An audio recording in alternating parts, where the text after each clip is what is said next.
मैं Nusrat Fatima, associate professor Urdu, government arts college, Kota.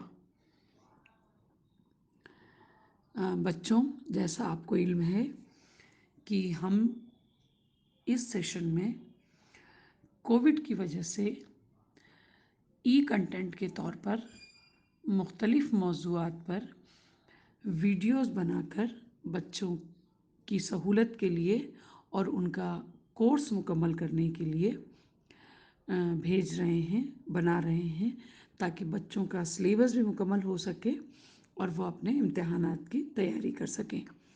ये तमाम वीडियो आपके सिलेबस में जो तमाम मौज़ूआत हैं, आपके निसाब में शामिल जो तमाम मौज़ूआत हैं, उन्हीं को लेकर बनाई जा रही है।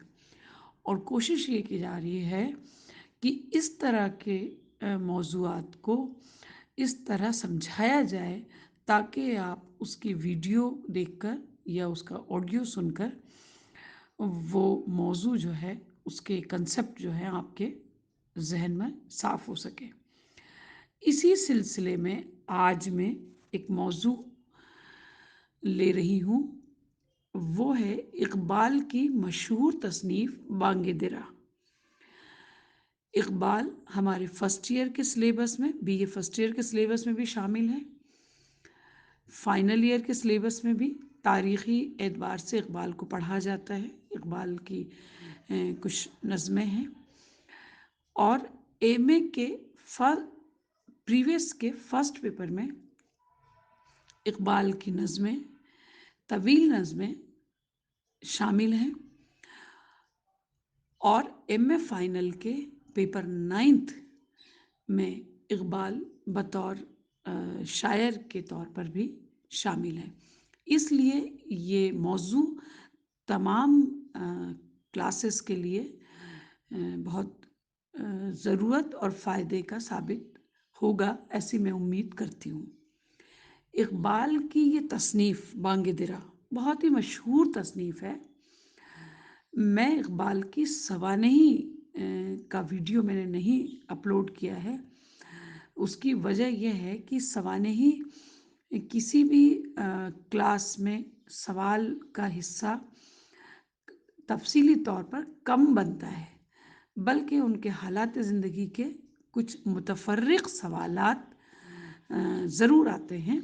वो आप को किसी भी किताब में मिल जाते हैं। लेकिन जो बांग दिरा इनकी मशहूर तसनीफ़ है और जिनकी नज़में आपके सिलेबस में शामिल हैं, उस तसनीफ़ पर तबसरा अक्सर आपके एग्ज़ाम में आता है और वो कम ही आपके मौज़ू ऐसा है कि कम ही आपको किताबों में दस्तयाब होता है। इसलिए मैं ख़ास तौर पर बांग दिरा पर एक मुकम्मल तफ़सील से रोशनी डालूँगी।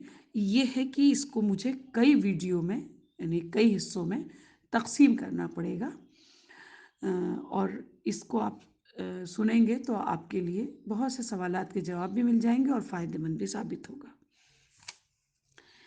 बांग दिरा अल्लामा इक़बाल की एक मशहूर तसनीफ़ है और उनकी जो शोहरत हुई है बतौर शायर मशरिक़, उसका संग बुनियाद भी बांग दिरा को ही तसव्वुर किया जाता है।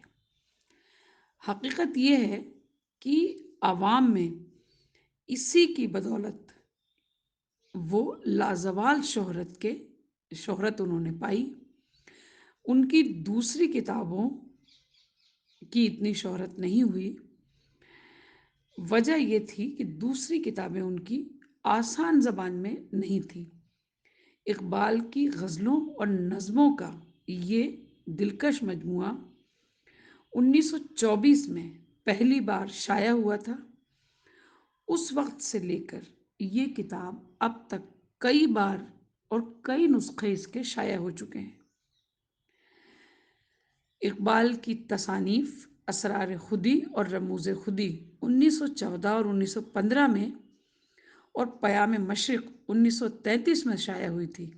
लेकिन ये तीनों किताबें चूँकि फ़ारसी में थी और बहुत मुश्किल थी, इसलिए जब 1924 में बांग दिरा मंज़र आम पर आई تو لوگوں نے اس کو ہاتھوں ہاتھ لیا اور اس کی بہت مقبولیت ہوئی، اور اسی کی بدولت اقبال کا نام ہندوستان اور پورے دنیا میں مشہور ہوا۔ اس کتاب کی مقبولیت کی ایک بڑی وجہ یہ بھی تھی کہ یہ دوسری کتابوں کے مقابلے میں اس کی زبان و بیان بہت آسان تھی۔ یہ ان کی غزلوں اور نظموں کا مجموعہ تھا، اور اس میں وہ چیزیں بھی شامل تھیں جو دکن میں اور حیدرآباد کے قیام کے دوران اقبال نے کہی تھی۔ جیسے مثلاً اقبال کی ایک مشہور غزل تھی، کبھی اے حقیقت منتظر نظر آ لباس مجاز میں۔ یہ ان کی ایک بہت مشہور ان کا کلام ہے، جس کو بہت سے موسیقاروں نے بھی گایا ہے، اور بہت ہی اس کا جو اس میں جو بیان کیا، بیانیہ انداز ان کا جو ہے وہ بہت ہی خوبصورت ہے، اور اس کی مثال اقبال کے ساتھ بہت ہی پائے کے کلام میں شمار کی جاتی ہے۔ اور اسی بانگ درا میں ان کی نظموں اور غزلوں کا ایک نیا نظریہ، جس کو ہم نیشنلزم یا وطن پرستی کہا گیا، اس کا مکمل رنگ ان کے کلام میں پہلی بار بانگ درا میں نظر آیا۔ اسی لیے مشہور زمانہ نظم سارے جہاں سے اچھا ہندوستان ہمارا اسی مقدمے میں یا بانگ درا میں شامل ہے۔ اس میں وہ نظمیں بھی شامل ہیں جو علامہ اقبال نے انجمن حمایت اسلام لاہور کے سالانہ جلسوں میں پڑھی تھیں، اور ان جلسوں میں ہی ان نظموں کو بہت مقبولیت حاصل ہوئی تھی۔ وہ تمام نظمیں اس میں شامل ہیں۔ اس میں وہ غزلیں بھی شامل ہیں جو داغ اور میر کے رنگ میں اقبال نے لکھی ہیں، اور ان کو داغ کے شاگردی پر فخر ہے اور داغ کی زبان پر فخر ہے۔ اسی مجموعے میں وہ نظمیں بھی شامل ہیں جو اقبال نے غیر مذہب کے لوگوں جیسے گرو نانک، شری رام چندر اور سوامی رام تیرتھ کی مدح کی ہے۔ اسی مجموعے میں وہ نظمیں بھی شامل کی گئی ہیں۔